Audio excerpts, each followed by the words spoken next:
अस्सलाम वालेकुम, सुबह बखैर। क्या हाल चाल है? सब ठीक ठाक हैं, मज़े में हैं और हमारे शो का वेट कर रहे हैं। हम भी वेट कर रहे होते हैं जी कि कब आपके सामने ये शो लेकर आएँ और कब आपसे इंटरेक्शन हो और फिर ढेर सारे मैसेजेस आएँ और फिर उन मैसेजेस का मैं जवाब दे सकूँ। अच्छा जनाब, सुबह का आगाज़ करते हैं और सुबह के आगाज़ में आज अच्छी बात यह है कि हम जब भी स्किन केयर की बात करते हैं, सेहत की बात करते हैं, अपने आप को बेहतर करने की बात करते हैं तो उसमें बड़ी सारी रेमेडीज़ शामिल करते हैं। लेकिन आज मैं आपको एक ऐसी रेमेडी या एक ऐसी टिप बताने जा रही हूँ जिसको सुन के आप पहले मुस्कुराएंगे और जैसे ही आप मुस्कुराएंगे तो आपकी स्किन केयर जो है वो स्टार्ट हो जाएगी। मुस्कुराने के कितने फ़ायदे हैं, हंसते रहिए, मुस्कुराते रहिए। ये सिर्फ इसलिए नहीं है कि आपने ये एक जेस्चर के तौर पर करना है। अगर आप चाहते हैं कि आपकी स्किन पर ग्लो आए, अगर आप चाहते हैं कि आपकी स्किन जो है वो टाइट रहे, अगर आप चाहते हैं कि आपकी स्किन लटके नहीं, तो मुस्कुराया करें। जी हाँ, ये थेरेपी, ये रेमेडी मैं आपके साथ में शेयर करती हूँ कि मुस्कुराना स्किन की ग्लो के लिए क्यों ज़रूरी है। वो इसलिए कि जब आप मुस्कुराते हैं तो क्या होता है, मुस्कुराने से आपका जो स्ट्रेस और एंजाइटी है वो रिड्यूस हो जाता है।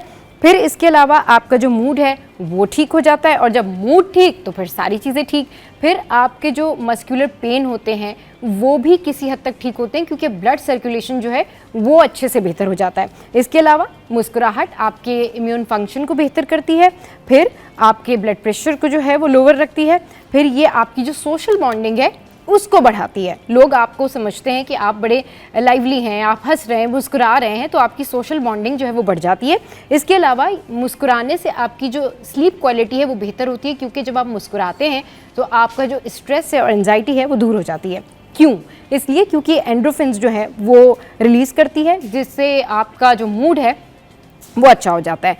तो laughter is indeed a powerful tool for both physical and mental health. तो हंसते रहिए और मुस्कुराते रहिए और हमारा शो जो है वो देखते रहिए। अच्छा जी, अभी आगे बढ़ते हैं और अब कुछ बात कर लेते हैं ऐसे केसेस की जो कि हमारे शहर में बहुत ज़्यादा हैं। अगर देखें तो सरगजीदगी के जो वाक़यात हैं वो बढ़ते जा रहे हैं आए दिन शहरों में, और अब तो ये बहुत ज़्यादा होता है क्योंकि विंटर में लोग स्पेशली वॉक के लिए जाते हैं और पार्क्स में आपको इस तरह से जो ये आवारा कुत्तों की बहुत आत नज़र आती है, हॉस्पिटल्स में नज़र आती है। तो इससे बहुत ज़्यादा बचना चाहिए और हुकूमत को भी, गवर्नमेंट को भी देखना चाहिए क्योंकि अब जिस तरीके से सिटी 21 ने ये रिपोर्ट किया है और आपको बताया है कि ये जो आवारा कुत्ते होते हैं या सगज़िंदगी के जो वाक़यात हैं ये बढ़ते जा रहे हैं। तो भाई शहर में आवारा कुत्तों की बहुतात हो गई है और रोज़ाना की बुनियाद पर सैकड़ों अफराद जो है वो कुत्तों के काटने का शिकार हो रहे हैं, जिस पर माहिरीन ने एहतियात अपनाने की हिदायत कर दी है। और इस हवाले से जो है बहुत ज़्यादा एहतियात करने की ज़रूरत है कि अगर कभी भी आपको इस तरह का कोई खुदा न खास्ता हादसा हो जाए तो फ़ौरन डॉक्टर के पास जाएं क्योंकि जो आपका रेबीज़ का वायरस है वो फ़ौरन से एक्टिव हो जाता है और फिर आपको पता नहीं है कि जिस कुत्ते ने आपको काटा है, जो डॉग है वहाँ पर, जो पैट है, वॉटेवर द केस, वो वैक्सीनेटेड है या नहीं है, तो फ़ौरन आपने जाना है और डॉक्टर को दिखाना है और जो हिफाजती वैक्सीन है वो लगानी है। इंतज़ामिया को भी इस हवाले से सोचना चाहिए और इंतज़ामिया को इस हवाले से जो है वो देखना चाहिए। अच्छा जी, अभी आगे बढ़ते हैं और हम कुछ बात कर लेते हैं शहर कैद के मौसम की। तो शहर कैद का मौसम जो है वो हो गया है सुहाना और शहर कैद का मौसम काफ़ी टाइम से ऐसा ही है, लेकिन अब इस सुहाने मौसम में खुनकी और सर्दी भी आ गई है। तो अब लोगों ने ये सोच लिया है कि बस शायद 15 अक्टूबर तक सर्दी जो है वो कड़ाके की आ जाएगी या फिर अक्टूबर के एंड तक आ जाएगी, लेकिन नवंबर में जो भी सर्दी आएगी वो बड़ी कड़ाकेदार आएगी। तो मौसम का जो है शहर कैद में वो ये हाल है। अच्छा जी, अब कुछ आपके साथ में शेयर करते हैं कि दिन भर जो मौसम है वो कैसा रहेगा। तो दिन भर का मौसम कैसा रहेगा, 11 बजे मौसम कैसा रहेगा, 12 बजे मौसम कैसा रहेगा, जल्दी से आपके साथ में शेयर करते हैं और आपको बताते हैं कि मौसम का हाल जो है वो क्या है। अच्छा जी, 11 बजे रहेगा 31 सेंटीग्रेड, 12 बजे रहेगा 32 सेंटीग्रेड, इसके अलावा जो है 1 बजे रहेगा 33 सेंटीग्रेड और 2 बजे रहेगा 34 सेंटीग्रेड। अच्छा जी, ये सारी चीज़ें मैंने आपके साथ में शेयर की। अब कुछ बात कर लेते हैं कि मौसम बदल रहा है तो आदत बदल रही है, आदत बदल रही है तो डेफिनेटली आपकी जो रूटीन है वो बदल रही है और वायरसेस जो हैं वो ज़्यादा से ज़्यादा हो रहे हैं। अब क्या हो रहा है कि मौसम के बदलने के साथ साथ लोगों में नज़ला, बुखार, खांसी और जो वायरल इन्फेक्शन है उसका जो है वो इजाफा देखने में आ रहा है। मुख्तलिफ अस्पतालों में सैकड़ों की तादाद में मरीज़ रिपोर्ट हो रहे हैं। नज़ला, ज़ुकाम, खांसी, बुखार के मरीज़ भी रिपोर्ट हो रहे हैं। सिविल अस्पताल की इमरजेंसी भी मरीज़ों से भर गई है। इमरजेंसी में डेंगू, मलेरिया और वायरल इन्फेक्शन के मरीज़ जो हैं वो रिपोर्ट हो रहे हैं। अच्छा जी, और इस मौसम में मरीज़ों की तादाद में काफ़ी हद तक इजाफा हो जाता है और आवाम को चाहिए कि एहतियाती तदबीर जो है वो अख्तियार करें और इस मौसम में साफ़ सुथरी खुराक जो है उसका इस्तेमाल जारी रखें। अच्छा, आगे बढ़ते हैं और आपके साथ में जो है एक बड़ी अच्छी सी खबर शेयर करते हैं। स्टार्स बड़े करोड़पति होते हैं, अरबपति होते हैं, लेकिन अब ये तो स्टार्स ऑफ स्टार्स हैं जिनकी मैं बात करने जा रही हूँ, क्रिस्टियानो रोनाल्डो। क्रिस्टियानो रोनाल्डो दुनिया के पहले अरबपति फुटबॉलर बन गए हैं। पुर्तगाल से ताल्लुक़ रखने वाले दुनिया फुटबॉल के नामवर क्रिस्टियानो रोनाल्डो दुनिया के पहले अरबपति फुटबॉलर बन गए हैं। अच्छा, अब उनकी जो मजमूई दौलत है उसका जो तखमीना लगाया गया है वो है 1.4 अरब डॉलर्स और दुनिया के अमीर तीन अफराद की जो मजमूई दौलत का हिसाब रखने वाले ब्लूमबर्ग बिलियनर्स इंडेक्स ने पहली बार 40 साला पुर्तगाली और सऊदी क्लब अल नसर के स्ट्राइकर क्रिस्टियानो रोनाल्डो की दौलत का तखमीना लगाया है। तो ये जो ओवरऑल रिपोर्ट है इसके मुताबिक रोनाल्डो की जो मजमूई दौलत है वो 1 अरब 40 करोड़ डॉलर्स है, जिसमें उनके करियर की आमदनी, सरमायाकारी और इश्तहाराती मुआहदे शामिल हैं। अच्छा, ब्लूमबर्ग के मुताबिक रोनाल्डो ने 2002 और 2023 के दौरान 55 करोड़ डॉलर्स तनख्वाह की मद में कमाए। ओ गॉड। अच्छा जी, इसमें डील्स और स्पॉन्सरशिप के जरिए हासिल होने वाली उनकी आमदनी भी शामिल है, जिसमें एक साथ 1/2 का मुआहदा भी शामिल है और जिसमें नाइकी मालियत सालाना तकरीबन 1.8 करोड़ डॉलर्स है। तो जनाब रोनाल्डो जो हैं दुनिया के पहले अरबपति फुटबॉलर बन गए हैं और जो ब्लूमबर्ग है उसने इनके हवाले से जो है वो ये रिपोर्ट जारी की है। और बात वही है ना कि जब आप मेहनत करते हैं और फिर अल्लाह पे छोड़ देते हैं या फिर आप मेहनत करते हैं अपने अपने अकीदे के मुताबिक, जो चीज़ भी आप फॉलो करते हैं उस पर छोड़ देते हैं तो डेफिनेटली आप उसका आउटकम आता है।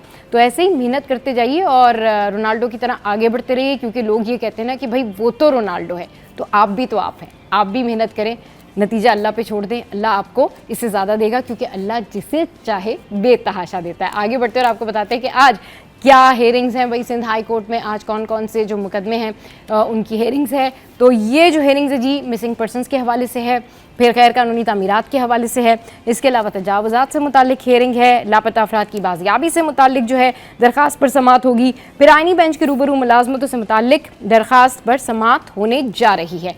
अब कौन सी फ़्लाइट आएगी, कौन सी फ़्लाइट कैंसिल हो जाएगी और कौन कौन सी जो रवानगी है फ़्लाइट्स की वो मुतासिर है, ये जान लेते हैं। तो ऑपरेशनल और तकनीकी वजूहात की बिना पर कराची से रवाना होने वाली जो 5 परवाज़ें हैं वो मनसूख और 2 ताख़ीर का शिकार है। कराची से मस्कत ओमान एयर की परवाज़ WY324 मनसूख, कराची से बीजिंग एयर चाइना की परवाज़ CA94 मनसूख, कराची से दुबई एयर ब्लू की परवाज़ PA1110 3 घंटे ताख़ीर के बाद रात 9:30 बजे रवाना होगी। अच्छा, कराची से लाहौर एयर ब्लू की परवाज़ PA402 4 घंटे ताख़ीर के बाद शाम 5:30 बजे रवाना होगी। कराची से इस्लामाबाद एयरसेल की परवाज़ PF123 125 मनसूख, कराची से लाहौर एयरसेल की परवाज़ PF143 मनसूख है जी। अच्छा जी, तो ये तो होगी सारी वो खबरें, सिटी अपडेट्स जो मैंने आपके साथ में शेयर की। और अभी इस वक्त हमारे स्टूडियोज़ में हमारे करस्पॉन्डेंट उसामा मौजूद हैं, उनसे करते हैं बातें और उनको करते हैं गुड मॉर्निंग और शो में वेलकम भी करते हैं। उसामा, कैसे आप? Welcome to the show. ठीक ठाक है? बिल्कुल। अच्छा जी, ये बताएं उसामा कि मौसम कैसा रहा आज, आपको क्या लग रहा है कराची का मौसम? हमने तो बताया, लेकिन ज़रा आपकी ज़बानी भी तो सुने ना, मौसम का क्या हाल रहा, कराची की क्या हाईलाइट्स हैं कल से लेके अब तक, क्या सूरत हाल है कराची की? ज़रा देखें, काफ़ी बेहतर हो गया 2 रोज़ के दौरान, तो काफ़ी अब जो है वो आपको कंबल लेने की नीड्स क्योंकि बढ़ रही है। कल रात को मेरा भाई कह रहा था कि सर्दी बहुत ज्यादा हो अच्छा, हम पंखे बंद हो गए घर में? नहीं, अभी पंखे तो बंद होने, पंखे हल्के हल्के चल रहे हैं, हल्का चल रहा है, लेकिन सर्दी की जो है वो मौसम आ गया है कि ऐसा नहीं है कि बहुत ज्यादा जो शदीद गर्मी थी उसके मुताबिक दिन में तो आपको पता है जैसे धूप निकलेगी तो गर्मी रहेगी, लेकिन बहुत बेहतर मौसम हो गया है। ऐसा लग रहा है कि सर्दी ने जो है वो एंट्री दे दी है, सर्दी ने जो है वो एंट्री दे दी है। और जी सर्दी की जब एंट्री हो जाती है ना तो फिर हर शहर की ना अपनी अपनी खासियत होती है। कहीं लोग बहुत ज़्यादा एंजॉय कर रहे होते हैं, कराची भी एक ऐसा शहर है जहाँ पर विंटर सीजन को लोग बहुत ज़्यादा एंजॉय करते हैं, लेकिन अगर सर्दी हद से बढ़ जाए ना तो फिर हम कराची हाइट्स कहते हैं कि बस अभी बस अभी हमें वापस जो है वो गर्मी चाहिए, अब बहुत ज़्यादा सर्दी होगी, क्योंकि जो कराची के लोगों का मिजाज है ना वो बहुत ज़्यादा कंसिस्टेंट नहीं है। हम बहुत जल्दी जल्दी जो है वो शायद चेंजेस के आदी हैं और हमें बहुत जल्दी जल्दी मौसम जो है वो चेंज होता हुआ चाहिए। तो ये जो है ना वो एक सिचुएशन होती है कराची में। लेकिन उसामा, कराची में जो इवेंट्स हैं और कॉन्सर्ट्स वगैरह हैं वो बड़े जो है ना इंक्रीज़ हो जाते हैं और जगह जगह इवेंट्स होते हैं। और ये पूरा जो विंटर सीज़न है इसमें कोई ना कोई ईद फेस्टिवल होता है, कराची ईद फेस्टिवल होता है। ज़्यादातर आप देखें कि शाम में 6-7 बजे के बाद अगर किसी ने कोई इवेंट ऑर्गेनाइज़ किया है तो बड़ी एक्टिविटीज़ हो रही है। आर्ट्स काउंसिल में भी जो है वो ज़्यादा एक्टिविटीज़ हो रही होती है। और इंटरनेशनली जो आपके स्टार्स आ रहे होते हैं या जो मुल्क के बाहर जो ओवरसीज़ पाकिस्तानी है वो भी ज़्यादा प्रेफर कर रहे होते हैं आना जाना। विंटर सीजन में लोग काफी ज्यादा एंजॉय करते हैं, रात के टाइम लोग आइसक्रीम्स खाने निकल जाते हैं। पोर्ट ग्रैंड में आपने कहा आर्ट्स काउंसिल ना सिर्फ पोर्ट ग्रैंड कॉन्सर्ट्स वगैरह, यूनिवर्सिटीज जो होती हैं वो वहाँ पर भी, क्योंकि आपको पता है जून जुलाई में तो ज़्यादातर छुट्टियाँ वगैरह भी हो जाती हैं, तो इसमें जो है वो कोशिश की जाती है कि कमी रखे जाए। लेकिन विंटर सीजन ऐसा होता है वो कराची में आपको पता है बहुत ज़्यादा भी सर्दी नहीं पड़ती, अगर बहुत ज़्यादा पड़ जाए तो हम लोग फिर भी परेशान हो जाते हैं, बहुत ज़्यादा पड़ जाएगी इसलिए लोग बड़ा एंजॉयमेंट भी करते हैं और कॉन्सर्ट्स वगैरह भी एंजॉय करते हैं। अच्छा जी, चलिए उसामा हमारे साथ मौजूद है, तो उसामा से हमने टॉप स्टोरीज पर भी डिस्कशन करनी है। लेकिन अभी उसामा से पूछते हैं, उसामा आप ये बताएं, आप खत वत लिखते हैं? खत कभी लिखे हैं आपने? नहीं, मैंने बताइए जरा। सुना है मैंने, क्योंकि हम जब थोड़े से अपने हाउस संभाला तो मोबाइल फोन और टेलीविजन वगैरह आ गया, तो हमने अपने बड़ों से ही देखा है। ईद कार्ड हमने अलबत्ता 2010 में जब हम थोड़ा सा फरमान चढ़ रहे थे, 2-3 क्लास में थे, तो उस दौरान में ईद कार्ड्स वगैरह देखे थे। लेकिन अब वो भी मान पड़ गए हैं, उसको भी अब कोई नहीं देखता, क्योंकि जब से व्हाट्सएप आया या दीगर फेसबुक वगैरह सोशल मीडिया आ गया तो बहुत कम हो गया। हमने अपने बचपन में ईद कार्ड्स वगैरह देखे, वो भी बिल्कुल। लेकिन अगर आपको कोई कहे कि अगर आप खत लिखना चाहते हैं तो आप खत लिखेंगे? मतलब खत लिखना अच्छा लगता है आपको? खत की कोई अहमियत लगती है आपको? हाँ, ख़त की अहमियत तो बिल्कुल एक अपनी पुरानी, क्योंकि एक रिवायत चलती हुई आ रही है और ख़त जो है वो पूरा महफूज रहता था। पहले तो वो तख्तियों पर लिख के वो पूरा, हमने बादशाहों के ज़माने में आपने देखा होगा, वो एक खुलता था टाइप का, एक पूरा लेकर आता था उस पर। फिर वो हमने कबूतर का भी सुना है कि कबूतर जाता था वो। चलिए जी, उसामा के सारे एक्सपीरियंसेस पे बात करेंगे, लेकिन उससे पहले आपको बताते हैं कि आज दुनिया भर में जो है वो डाक खाने का आलमी दिन जो है वो मनाया जा रहा है। यानी जिसको हम कह सकते हैं कि पोस्ट का जो है वो आलमी दिन मनाया जा रहा है। और इस दिन के हवाले से जो ओवरऑल मकासद होते हैं या अहमियत होती है वो यही होती है कि खतूत की अहमियत को उजागर करना और ये बताना कि खतूत की माजी में और अब भी कितनी ज़्यादा अहमियत रही है। जब भी आप किसी को बहुत स्पेशल ट्रीट कर रहे होते हैं या आप किसी से कोई रिक्वेस्ट कर रहे होते हैं, तो अब तो जाहिर सी बात है ऑब्वियसली आप ईमेल कर देते हैं या दूसरे तरीके मौजूद हैं जदीद दौर में, लेकिन ख़त की जो इम्पोर्टेंस है वो आज भी मौजूद है। अगर इम्पोर्टेंस की बात की जाए तो देखिए ख़त की इम्पोर्टेंस तो है। पहले लोग अपने पैगाम देते थे क्योंकि मोबाइल फ़ोन वगैरह नहीं थे, लेकिन उसमें ये होता था कि टाइम लग जाता था। अगर किसी के कोई खुशी है या कोई इंतकाल वगैरह गमी की खबर है तो वो भी ख़त के जरिए पहुँचाई जाती थी। लेकिन उसमें ये होता था कि अगर आज आप दे रहे हैं तो वो हफ्ते बाद पहुँचेगी, उसमें ये बहुत होता था। लेकिन ख़त की अहमियत जो है वो आज भी है। पोस्ट ऑफिस आज भी काम कर रहा है। अगर मुख्तलिफ इदारे जो हैं, अगर आप लाइसेंस ब्रांच का देख लें तो अगर आप लाइसेंस अब बनवाने जाते हैं या कोई दीगर डॉक्यूमेंट तो वो आपके घर पर आता है। और अब जो एक न्यू ये जो आया है कि ई चालान का सिस्टम, ई चालान सिस्टम, तो ई चालान का सिस्टम ये है कि अगर आपका चालान होगा तो वो आपका पाकिस्तान पोस्ट के जरिए आपका चालान जो है वो घर पर ही आपको मौसूल होगा। घर पर ही आपको उसमें आपके तमाम पिक्चर्स वगैरह होंगी कि आपने कौन कौन सी वायलेशन करी, उसमें पूरे चीज़ें आपके लिखी होंगी, चार्जेस आपके लिखे होंगे, इतना आपका चालान हुआ, फिर आपको वो ऑनलाइन पे करना होगा। लेकिन वो मौसूल आपको खत के जरिए ही होगा, वो खत के जरिए मौसूल होगा। भाई दुनिया भर में जो है वो डाक खाने का आलमी दिन जो है वो मनाया जा रहा है। और डाक खाने का आलमी दिन जो है हर साल 9 अक्टूबर को जो है वो मनाया जाता है। और इस दिन का मकसद जो है वो दुनिया भर में पोस्टल निज़ाम की अहमियत को उजागर करना है। राब्तों के लिए डाक खाने की बहुत अहमियत है। जदीद दौर में डाक खाने की जगह जो है वो तेज़ रफ्तार इंटरनेट मौजूद है और अब लोग व्हाट्सएप पे, ईमेल पे और दीगर तरीक़ों से जो है वो एक दूसरे से कांटेक्ट करते हैं। लेकिन आज भी कुछ लोग ऐसे मौजूद हैं जो कि डाक के ज़रिए या खतूत के ज़रिए एक दूसरे से रब्ता करते हैं।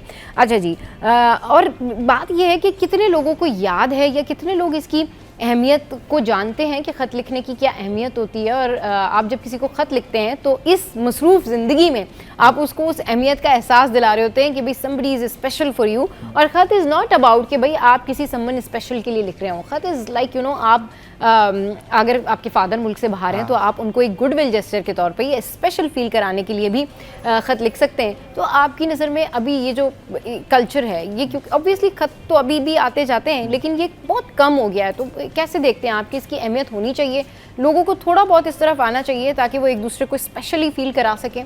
क्योंकि कम्युनिकेशन का एक अच्छा जरिया है। अच्छा जरिया, बिल्कुल माजी में ऐसा ही होता था, डिफरेंट जरिया है। लेकिन जब से टेक्नोलॉजी आई, तेज रफ्तारी आई, तो हर किसी ने कोशिश की कि तेज रफ्तारी की तरफ जाया जाए। लेकिन एक बिल्कुल आपने सही कहा कि गुडविल जेस्चर है, एक खुसूसन होता है और आज भी गालिबन लोग लिखते होंगे। मैंने तो किसी को नहीं लिखा, लेकिन हो सकता है कि बहुत सारे लोग लिखते हैं। चलिए अभी आप इसके बाद सोच रहे हैं क्या आप खत लिखेंगे किसी को? नहीं, अभी फिलहाल तो मैं नहीं सकता।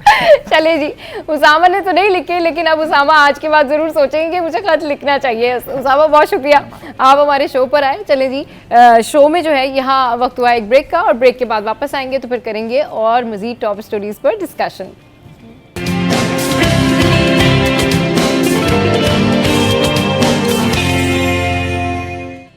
लिफाफे में बंद खुशबू थी, तहरीर में दिल की बात। ईमेल तो आ गई पर खतों जैसी कहाँ वो बात।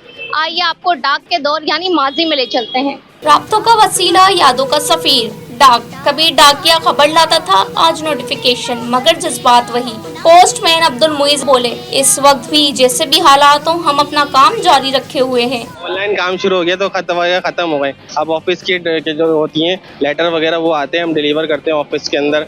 वहाँ पे किसी मनी ऑर्डर भी होते हैं, लोगों के पार्सल होते हैं, ये सब हम डिलीवर करते हैं घर पे जाके। पाकिस्तान पोस्ट ऑफिस के मुलाजिम मोहम्मद अफाक अहमद ने बताया कि 38 वर्ष से इसी महकमे में पोस्टिंग है। खतूत के लिए लोगों की चाहत भी देखी और अब ईमेल का दौर भी सामने आ गया। पाकिस्तान पोस्ट ऑफिस से बहुत सारी खदमात दूसरे महकमे में मुंतकिल हो गयी, लेकिन इसकी अफादियत आज भी बरकरार है। तकरीबन मेरा 38 ईयर्स हो गया है। ठीक है, पहले मैं पेंशन पर था, पेंशन ब्रांच थी ऊपर, तो हमारे यहाँ से तकरीबन PTCL, पोस्टल और CDA, मिलिट्री पेंशन, ये सारे हमारे यहाँ से जाते थे। ठीक है, पेंशन हमारे पास आते थे और हमसे पेंशन लेके जाते थे। लेकिन अभी तकरीबन 4 साल हो रहे, पेंशन को जो है ना ट्रांसफ़र कर दिया गया है बैंकों में। यानी बहुत सारी चीज़ें जो है ना पाकिस्तान पोस्ट ऑफिस से ले लिया गया। स्टैम्प वेंडर मोहम्मद मोहसिन ने कहा, लोगों के एतमाद की वजह से हम अब तक अपनी जगह कायम हैं। किस किस्म के मतलब जो लोग पूरे पाकिस्तान से, कराची पूरे पाकिस्तान का दिल है, यहाँ पे लोग अब काम करने आते हैं, तो लिहाजा इस सूरत में यहाँ से अपने प्यारों को पार्सल सेंड करते हैं। घर बैठे उनको सहूलतें, पार्सल पोस्ट करते हैं, उनके घर पे आसानी से अमाउंट पहुँच जाती है। पोस्ट ऑफिस की अफादियत आज भी बरकरार है। अब ये सिर्फ खतूत नहीं बल्कि पार्सल, सरकारी दस्तावेजात, ई-कॉमर्स डिलीवरी और माली खदमात का भी बड़ा जरिया बन चुका है। वर्ल्ड पोस्ट डे हमें याद दिलाता है कि राब्ता चाहे व्हाट्सएप, ईमेल हो या फिर डाक, के तमाम इंसानों को जोड़ने का जरिया है। फर्क सिर्फ ये है कि अंदाज अलग अलग है। कैमरामैन सज्जाद रईस के साथ अक्सर शाइस्ती, 21। तो अक्सा की ये रिपोर्ट आपने देखी और अक्सा ने बहुत ज़बरदस्त जो है वो रिपोर्ट बनाई। और क्योंकि आज डाक के हवाले से डाक खाने का आलमी दिन मनाया जा रहा है, तो सबकी कोई ना कोई मेमोरीज होती हैं, चाहे किसी ने किसी को खत लिखा हो या ना लिखा हो, लेकिन अपने पेरेंट्स को शायद देखा होगा कि वो किसी को खत लिख रहे हैं, या फिर माजी में कुछ ना कुछ किसी के साथ ऐसा कुछ होता है। भाई अभी हमें ज्वाइन किया है महराज भाई ने, उनको शो में वेलकम करते हैं। महराज भाई अस्सलाम वालेकुम, वेलकम टू द शो। कैसे हैं आप? ठीक ठाक है? मैं ठीक हूँ, बिल्कुल। अच्छा जी, जिस तरीके से अभी आपने अक्सा की रिपोर्ट देखी और दुनिया भर में डाक का जो दिन है, आलमी दिन डाक खाने का मनाया जा रहा है, तो कैसे देख रहे हैं? कितने खत लिखे आपने? पहले तो ये बताएं। अच्छा भाई, सबसे पहले तो बताओ, इत्तेफाक से मैंने खत लिखे ही नहीं। चलें जी, मसला खत्म हो। मगर किसी को देखा तो होगा ना घर में, अब्बू को, चाचा को, किसी को खत लिखते हुए कि वो किसी को खत लिख रहे हैं। ऐसा है कि वाकई ये एक माजी की मतलब याद दिलाती है ये चीज़ें। अब तो जाहिर सी बात है, पोस्ट ऑफिस में सिर्फ पार्सल्स का काम रह गया। वो बैंक्स वाले अगर उनसे रब्ता कर लेते तो उनके क्रेडिट कार्ड्स को देना या फिर उनके बिलिंग्स को चलाना। लेकिन पहले के ज़माने में ख़त का बड़ा जरिया हुआ करता था। और सुनते तो ये भी है कि पहले ख़त वो कबूतर भी लेके जाता था ना। अच्छा, अभी ये उसामा भी यही जो है ना, वो मतलब यही बात कर रहे हैं कि सुना है जो है कि खत जो है वो कबूतर लेके जाया करता था। फिर वो खतों किताबत जो है वो आहिस्ता आहिस्ता से पोस्ट ऑफिस कायम हुए, तो बड़ी वैल्यू होती थी। आपने देखा होगा, बहुत सारी फिल्में भी देखी होंगी कि उसमें जंग के मुहाज पर हैं लोग और फैमिली या उनकी वालदा या कबूतर जो है वो नहीं, ये कबूतर की बात की बात कर रहा हूं। अच्छा, सही।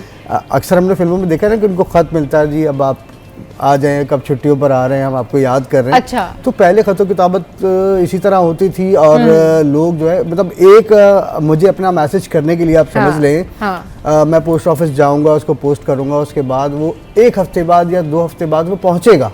पहले इस तरह से होता था। वो पहुंचता था तो उसके बाद वहां से फिर जवाब आता था, महीने लग जाते थे। बात ये है कि अगर आपने किसी को अपनी बात कम्युनिकेट करनी है और अगर आप पोस्ट ऑफिस के थ्रू एक लेटर जो है वो पोस्ट करते हैं तो जाहिर सी बात है उसमें इतना टाइम लगेगा। तो कितने दिन, 1 हफ्ता 10 दिन लगते हैं या कितने दिन लगते हैं ऑलमोस्ट? अब तो खैर बहुत तेज हो गया है निजाम, लेकिन पहले की बनिस्बत में पहले तो हफ्ते लग जाते थे, 10 दिन लग जाते थे। अब तो खैर 2 दिन में 3 दिन में खत पहुंच यानी कि चले 2 दिन में या 24 घंटे में जब भी वो आपका लेटर पहुंच रहा है तो बहुत टाइम टेकिंग है। आपके पास व्हाट्सएप है, आपके पास ईमेल है, लेकिन अगर आप किसी को खत लिखते हैं 2 दिन में खत पहुंचे या 10 दिन में खत पहुंचे तो उससे उसको पता चलेगा कि वो शख्स कितना स्पेशल है ना।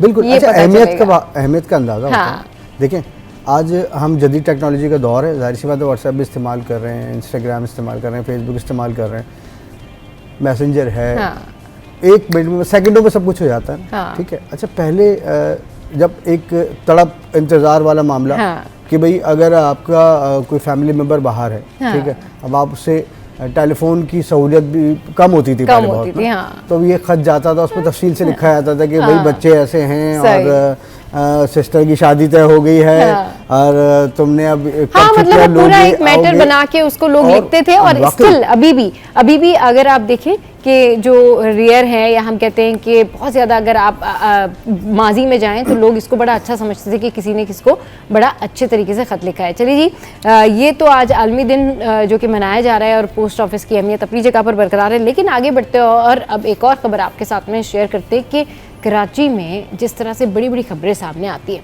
वहीं कुछ इस तरह की भी खबरें सामने आती हैं जो इतनी शॉकिंग होती हैं। डे बिफोर यस्टरडे मैंने ये न्यूज़ पढ़ी और मुझे लगा कि इसके ऊपर ज़रूर डिस्कशन करनी चाहिए, तो हम लोगों ने सोचा कि आपके साथ में डिस्कस करते हैं कि ये निजी सोसाइटी के घर में वीट की काश्तकारी का इंकशाफ हुआ है। You know that's a big thing कि ये कैसे, मतलब किसने वहाँ पर वो काश्तकारी की या क्या वहाँ पर क्या सिनेरियो था। तो जी ये कराची की निजी रिहायशी सोसाइटी है जिसके घर में ये वीट जो है इसकी काश्तकारी का इंकशाफ हुआ है और नॉर्थ नाज़िमाबाद से मुत्तसिल रिहायशी सोसाइटी है जहाँ पर एक घर में ये मंशियात के जो पौधे हैं जिसको कहते हैं वीड, वो जो है वो बरामद किए गए हैं और महकमा excise and narcotics control wing के मुताबिक गिरफ्तार मुलजिम तालीमी इदारों में मंशियात सप्लाई करता था। ये वही कड़ी है जिसके हवाले से वही तालीमी इदारों की बात हो रही है जिस तरह से इससे पहले शर्जील नाम मेमन और सिंध गवर्नमेंट जो है वो बहुत ज़्यादा एक्टिव रही है कि भाई जो तालीमी इदारे हैं वहाँ पर एक निज़ाम बनाएंगे और इस तरह से स्टूडेंट्स को चेक एंड बैलेंस रखा जाएगा। अगर कोई ऐसी एक्टिविटी में मुब्तला है तो डेफिनेटली फिर उसका नाम जो है वो नहीं मेंशन किया जाएगा, लेकिन उसके घर में बताया जाएगा कि ये सारा सिनेरियो है। एक तरफ तो हम क्रैकडाउन की बात करते हैं और फिर घरों में इस तरह से देखिए मंशियात का इंकशाफ, तो ये तो एक मैं आपको बताऊं, ये कराची में सिलसिला बरसों से चल रहा है। अच्छा, ये बहुत छुपा हुआ था, ढका हुआ था। आज से तकरीबन 1 साल पहले अचानक ही एक डिफेंस के एक बेंगलोर से एक बंदा पकड़ा गया। मतलब हुआ ये था कि शराब की बोतलें उससे बरामद हुई थी और जब उसको एक्साइज पुलिस ने पकड़ा तो उसको लेके उसको मतलब कहाँ से लेके आए और कहाँ रखते हो, तो वो रेड के लिए वो मुलजिम जो है वो एक्साइज पुलिस को अपने साथ किसी एक बेंगलोर में ले गया। अब जब बेंगलोर में ये लोग अंदर दाखिल हुए तो वो शराब तो बरामद हुई उन्होंने बोला भाई ये क्या है, मतलब बंगले में कोई ख़ास रिहाइश भी नहीं थी किसी की और जो उसका लॉन था उसके अंदर पौधे वौधे लगे हुए थे। अब उन्होंने जो चेक किया, कुछ उनको मालूमात हुई, कुछ तो उस जो मुलजिम उनके साथ था उसने थोड़ा सा बताया कि ये पौधे भी इस तरह के, तो उस पर तहकीक हुई तो पता चला ये वीड है। वीड अच्छा, ये इतना आसान है इसको मंगवाना कि आप ऑनलाइन ऑर्डर करके इसके बीज वगैरह जो चीज़ें हैं वो आप मंगवा लेते हैं। उसके बाद आपने जो है इसको छोटे से एरिया में भी जो है ना, ये नहीं कि आपको कच्ची ज़मीन चाहिए, ऐसा नहीं है, ठीक है ना। बड़े वाले गमले होते हैं जिसमें मिट्टी होती है, जिसपे बड़े पौधे परवान चढ़े जाते हैं, ये उन गमलों को मिला के आपस में ये वहाँ पर उसकी काश्त कर रहा था। अब ये जो अब बल्कि तीसरा वाक़या है कराची में। डिफेंस में ये 2 वाक़यात हो चुके। एक जो है उसने फ्लैट के अंदर सिस्टम बनाया हुआ था और एक ने बेंगलोर में बनाया हुआ था और अब ये नया नाज़िमाबाद में सामने आई है परसों चीज़। तो इसमें इसने अपने घर की छत पर जो है ये पूरा प्लांटेशन इसकी की हुई थी, जैसे आमतौर पे हम लोग अपने घरों में लगाते हैं ना, पौधे वगैरह लगाते हैं, फिर उनकी निगहदाश्त भी करते हैं, तो उसने इस तरीके से वहाँ पर काम किया हुआ था। अब ये वीड जो है, वीड वो चीज़ है जिससे मिला के ना कुछ मुख्तलिफ़ किस्म के नशे जो हैं वो बनते हैं, और वो बहुत ज़्यादा महंगे हैं, बहुत महंगे नशे हैं। और ख़ास तौर पे जो पोश एरियाज़ हैं कराची के, डिफेंस क्लिफ्टन वगैरह, और जो बड़ी हाई पार्टियां होती हैं हाई लेवल की, उनमें ये इस्तेमाल होते हैं। मतलब इसकी ग्राम की कीमत भी 3000 से ऊपर ही है, या शायद 30,000 है, आई थिंक ऐसे ही कुछ है। बहुत महंगा है, बहुत महंगा नशा है, लेकिन इसकी काश्त करना इतना ही आसान है।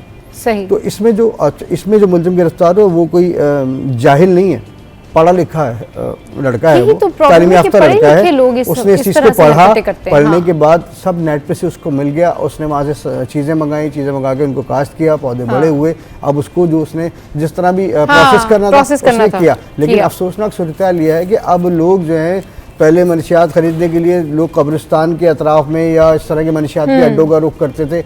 अब ये सिलसिला जो है, जब से टेक्नोलॉजी आई, जब हम खत पर थे ना, ठीक है, कितना मुश्किल हुआ करता था, तो अब टेक्नोलॉजी ने वो चीज़ें भी आसान कर दी है। व्हाट्सएप पर ही ऑर्डर भी हो रहा है और ऑनलाइन पेमेंट भी हो रहा है, और उसके बाद आपको डिलीवरी इजीली हो रही है। तो बहरहाल इसको रोकने की बहुत जरूरत है, इसको रोकने की, मेरा भी बिल्कुल ठीक कह रहे हैं कि इसको रोकने की बहुत ज्यादा जरूरत है, इसके ऊपर क्रैक डाउन करने की जरूरत है। ये तो एक घर है, पता नहीं इस तरह की एक्टिविटीज और कौन कहाँ पे जो है वो प्लांट हो रही होंगी। चले जी शो में यहाँ वक्त एक ब्रेक का, ब्रेक के बाद वापस आएंगे तो दीगर टॉप स्टोरीज पर डिस्कशन करेंगे, हमारे साथ रहिए।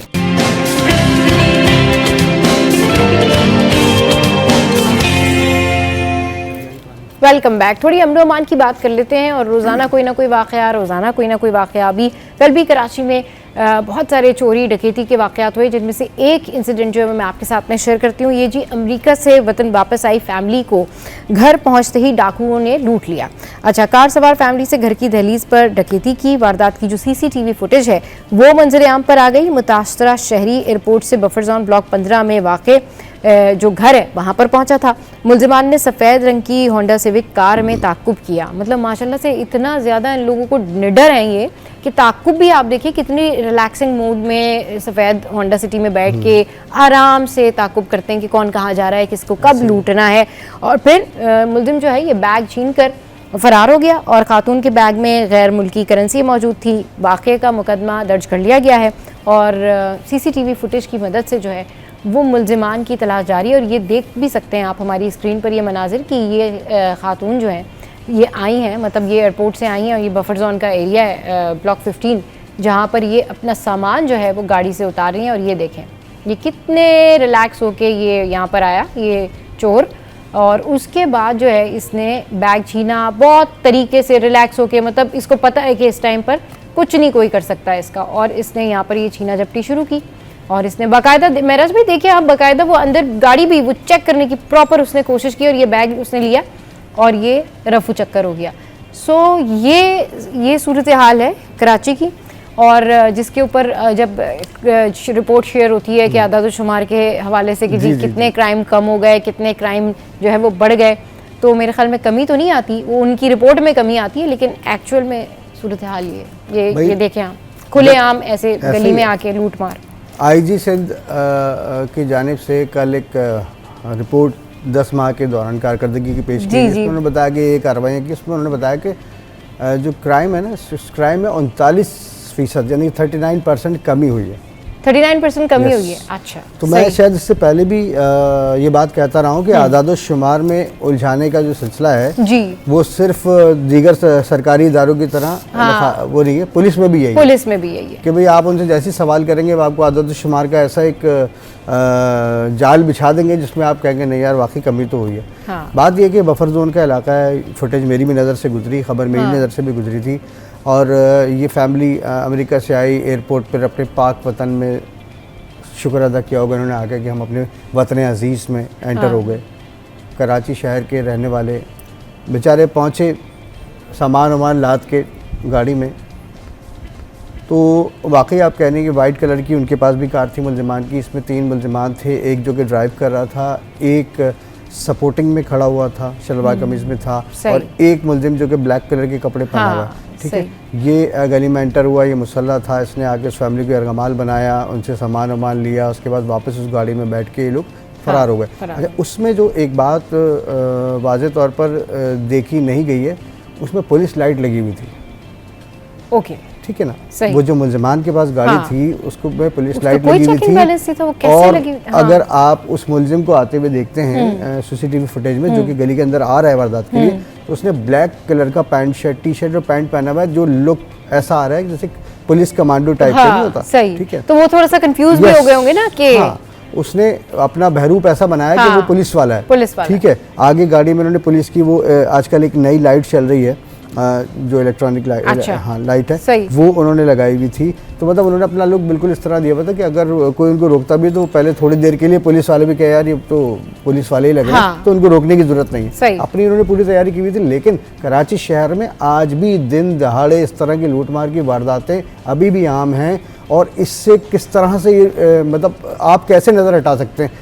पुलिस चीफ ने गुज़िश्ता रोज़ प्रेस कॉन्फ्रेंस करनी थी, जो अचानक नामालूम वजूहात की बिना पर कैंसिल की गई, तो उनसे भी ये सवाल किया जाना था कि आप जो आदाद शुमार हमें बताते हैं और हम पब्लिक को बताते हैं, तो उसमें सूरत-ए-हाल अलग नज़र आती है कि सब सही है, और सब अच्छा है। लेकिन अगर हम ग्राउंड रियलिटी देखते हैं तो हम देखते हैं कि भाई सड़क पर क्या हो रहा है, सड़क पर क्या, ठीक है ना। बिल्कुल, जैसे कि अभी बिल्कुल, और अभी कल एक और भी वाकया हुआ कि वो जो एक बच्चा था उसके सामने उसके ये डकैती की वारदात में उसके वालिद को जी ये वाकया हुआ था, गुज़िश्ता तकरीबन 10 रोज कबल का वाकया था, लेकिन उसका मुलजिम गिरफ्तार हुआ था। पुलिस ने काम किया, 10 रोज के अंदर उन्होंने वो मुलजिम गिरफ्तार कर लिया जिसने मासूम बच्चों के सामने उसके वालिद को कत्ल करने वाले जो मुलजिम था उसको पकड़ा है। तो भाई डाकू तो किसी तौर बाजी नहीं आ रहे ना, वो तो ये नहीं देख रहे कि बच्चे के एहसास क्या होंगे, बच्चे की नफ्सियात पे क्या असर पड़ेगा। वो बच्चा क्या सारी जिंदगी इस मामले को अपने दिमाग से निकाल पाएगा? उस ट्रॉमा से नहीं निकल सकता वो। सही, बस बहरहाल हाँ, कोई पूछने वाला नहीं है, कोई कुछ कहने वाला नहीं है। अमनो अमान की सूरत हाल जो है वो बिगड़ती जा रही है, लेकिन जब भी टाइम के हवाले से आदाद शुमार जारी होते हैं तो उसमें यही आता है कि जी 39% जो है वो कमी आई है। तो आप सोचें कि ये वो कमी है जो हम आपको रोजाना दिखाते हैं हमारे मॉर्निंग शो पर। चले जी, यहाँ वक्त एक ब्रेक का, ब्रेक के बाद वापस आएंगे तो फिर आपको बताएंगे कि जो हमारे मेयर कराची हैं मुर्तज़ा वहाब साहब, उनकी क्या प्लानिंग है और वो कराची के लिए क्या सोच रहे हैं। Stay with us.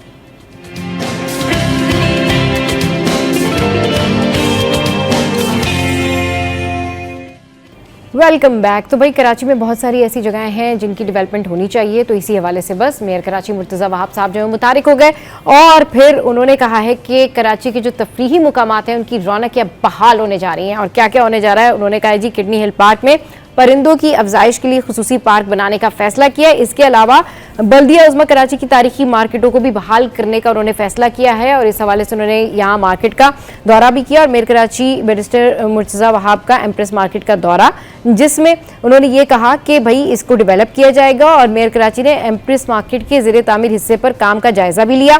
फिर उन्होंने कहा गोश्त और मछली खरीदने की गर्ज से एम्प्रेस मार्केट आने वालों के लिए पार्किंग की सहूलियात भी मौजूद है और सब्जी और करियाने वाले हिस्से की तज़ीर व आराइश भी की जा रही है। और एम्प्रेस मार्केट का जो गार्डन वाला एरिया है उसको भी खूबसूरत बनाया जाएगा। तो ये बाकायदा तौर पर उन्होंने जो वहाँ पर दौरा किया। इसके अलावा किडनी हिल पार्क के हवाले से भी उन्होंने यही कहा है कि किडनी हिल पार्क में परिंदों के लिए बनाए जाने वाली पार्क की जो लागत है वो 19,99,99,000 आएगी। तो कराची के जो तफरीही मुकामात हैं अब वो मजीद डेवलप होने जा रहे हैं, मजीद खूबसूरत होने जा रहे हैं। आप कैसे देख रहे हैं इस खबर को? क्योंकि मुझे ये सुन के बड़ी खुशी होती है। मुस्कुरा क्यों रहे हैं आप? ये तो एक अच्छी खबर है। बिल्कुल अच्छी क्यों मुस्कुरा रहे हैं आप? मेरा अच्छी बात है, एम्प्रेस मार्केट का दौरा हुआ है, परिंदों की अफजाइश के लिए नया पार्क बनाया जा रहा है, बहुत अच्छी बात है। कराची में वैसे तफरीही मुकामात कम है, लेकिन देखें अगर ग्राउंड रियलिटी हम देखते हैं ना, तो जो है जी अगर उसको बेहतर अंदाज में चला लिया जाए या उसको बेहतर कर दिया जाए तो इससे आधे से आधे बजट में वो बेहतर हो जाएगा। और ये जो पब्लिक जू जाके रुल रही होती है, सफारी पार्क जाके रुल रही होती है, या किडनी हिल पार्क जाके रुल रही होती है, इसको कुछ बेहतर मामला आ जाएंगे। तो बात यह है कि इस वक्त पूरा कराची आपको पता है उधड़ा हुआ है। हाँ, मतलब कोई चीज स्मूथ, इतने सारे मंसूबों की जरूरत नहीं है भाई। कराची कौन से मंसूबे एक तो खत्म नहीं होते, ठीक है, अब फिर नए मंसूबे, फिर अब ये पार्क बनना शुरू होगा। खुद तो सोचे 19 करोड़ बता रहे हैं इसकी लागत, कब बनेगा, कब देखेगा वो, तो दादा मरेंगे तो बैल बटेंगे, वो एक अलग कहानी है। हाँ। बात यह है कि इस वक्त जो हाजिर है तो खुदारा उस पर काम कर लिया जाए। मेरा मतलब एक मशवरा है कि आप जू को बेहतर कर लें, ठीक है, इससे आधे से आधी रकम में हो जाएगा। किडनी हिल पार्क को बेहतर कर लें, जो आपके पार्क्स हैं उनकी हालत को बेहतर कर लें। आपके तमाम पार्क्स जो पिछले बने हुए उसमें कचरा कुंडियां हैं, हाँ, मतलब जो बनाते जाते हैं वो बर्बाद हो जाते हैं, फिर नया प्रोजेक्ट लेके आते हैं, नए प्रोजेक्ट में नया फंड खपा रहे हैं। तो भाई कराची वाले, अब जाहिर सी बात है, आप पार्कों की हालत तो देखें, आपने अपने एरिया में देखोगे, मैं अपने एरिया में देख रहा हूं, तो उनको तो कोई पूछने वाला नहीं है। नया पार्क को फिर कौन देखेगा? उसका भी आज से आगे अभी बन भी जाएगा 19 करोड़ से, जो कि बनता नहीं 19 करोड़ में मुबैना तौर पे। तो अगर बन भी गया तो 2 साल बाद उसका क्या असर होगा ये भी आपको और मुझे मालूम है। तो बेहतर ये कि जो हाजिर है, जो हमारे पास मौजूद है, अगर हम उसको बेहतर करने की कोशिश करें तो एक तो अखराजात कम होंगे और पब्लिक को जरा जल्दी वो सहूलियात भी थोड़ी सी मैसर आ जाएंगी। और बहरहाल होना तो चाहिए, ठीक है, इस मंसूबा तो अच्छा है, होना चाहिए, लेकिन फिर पिछले वाले जितने मंसूबे थे उनका हाल देख के यकीन कर रहे हैं, डर लगने लगता है भाई। सही। अच्छा, वो कह रहे हैं कि जो एम्प्रेस मार्केट है उसका जो वो वाला एरिया है, जो गार्डन है वहाँ पर, उसको बेहतर करेंगे। इसके अलावा जो शॉप्स बनी हुई है, क्योंकि एम्प्रेस मार्केट ना एक बड़ी रॉयल सी उधर फील आती है, अगर आप उसको तरीके से डेकोरेट करें, बनाएं, सफाई का ख्याल रखें, वो जिस तरह से बनी हुई है, आप जाते हैं, मतलब एक आपको एक डिफरेंट सी फील आती है। तो वो कह रहे हैं कि हम उसको भी डेवलप करेंगे, उसको भी बेहतर करेंगे। लेकिन बात वो ये है कि जिस तरह से अभी आप कह रहे हैं ना महराज भाई, कि पिछले वाले पार्क्स का हाल देखें और फिर अभी नई डेवलपमेंट जो करने जा रहे हैं, लेकिन कितना ज़रूरी है कराची के तफरीही मुकामात को डेवलप करना। अगर डेवलप नहीं भी करना है तो कम से कम साफ़ सुथरा तो कर दें, ताकि लोग वहाँ पे आसानी से जा सकें, लोगों का एक्सेस हो सके। क्योंकि आप देखिए, जब आप कितने खुश होकर आप मॉल जाते कि जी हम शॉपिंग करने जा रहे हैं, साथ में वहाँ पे खाना भी खा लेंगे, लेकिन जब आप इसी तरह से नॉर्मल मार्केट्स का रुख करते तो आप डरते कि नहीं मोबाइल छिन जाएगा, नहीं हम नहीं जा सकते, वहाँ पे तो खाने पीने की कोई साफ़ सुथरी जगह नहीं है, वहाँ पे सफाई के नाकिस इंतजामात हैं। तो अगर इन पब्लिक प्लेसेस को, इन मार्केट्स को, इन पार्क्स को आप डेवलप करते हैं तो सिक्योरिटी और सफाई दोनों का ख्याल रखना चाहिए। दोनों का ख्याल रखना पड़ेगा। देखें, हमने देखा था ये जो एम्प्रेस मार्केट जी, इसके अतराफ में कितनी बड़ी दुकानें और मार्केट, हाँ, और रश भी कितना होता है वहाँ पे, सब खत्म की गई थी कि गैर कानूनी है। उसके बाद हमने देखा कि बहुत अच्छे पार्क्स चारों तरफ बनाए उन्होंने, चारों तरफ बनाए, लेकिन अभी वहाँ का हाल जो है ना इतना अच्छा नहीं है। वहाँ पर आप जाएंगे तो एक तो हमारे यहाँ सदर में नौसरबाज बहुत घूमते हैं जी, बिल्कुल सही कह रहे हैं। भर की आवाज लगा रहा होगा, हाँ, वो कह रहा होगा 100 रुपए में टेप रिकॉर्डर ले लो, 100 रुपए में घड़ी ले लो। अच्छा, वहाँ जाने के बाद एक भाई भी एक तोताफाल, कई लोग बैठे तोतेफाल वाले भी बैठे होते हैं, बता देंगे। तो वो नौसरबाजों का एक बहुत बड़ा जमकटा है। फिर वो मेडिसिन के मामला अलग है, मेडिसिन के तो मामला अलग है, हाँ, कोई नेबला लेके बैठा हुआ उसको काट के वही सब कुछ कर रहा है। हाँ। तो वही नौसरबाजों का एक पूरा एरिया है। हाँ। अच्छा, वही नौसरबाज जो है ना घूम फिर के उन पार्क्स में, जो कि ये अतराफ में उसके पार्क्स थे, हाँ, एम्प्रेस मार्केट, अब वही उनकी आमाजगाह है, वहाँ पर आपको वही नजर आएंगे, फैमिलीज नजर नहीं आएंगी। बहरहाल वो हमारा आसार कदीमा है, हेरिटेज है हमारा, और उसको यकीन करें आज भी देख के बिल्कुल आपने बताया कि फील ही अलग आती है ना, वही ना, मतलब अगर होना चाहिए। अगर आप अपने हेरिटेज को, अपने इस तरह की जो तारीखी इमारतें होती हैं, इनको अगर डेवलप करेंगे तो डेफिनेटली उसमें आपके शहर की खूबसूरती इन्हांस होती है और लोगों को बड़ा अच्छा फील होता है। बहुत शुक्रिया महाराज भाई, आप हमारे शो पे आए। चलिए जी, शो में वक्त तो है हेडलाइंस ब्रेक का। हेडलाइंस ब्रेक के बाद वापस आएंगे और करेंगे ढेर सारी बातें, बल्कि बातें क्या, आपको मिलवाएंगे दुल्हन से, और ये वो वाली दुल्हन है जो कि सोशल मीडिया पर वायरल थी और इन पर आ गया था एक जिन। अब इन्हीं से पूछेंगे कि हुआ क्या था। Stay with us.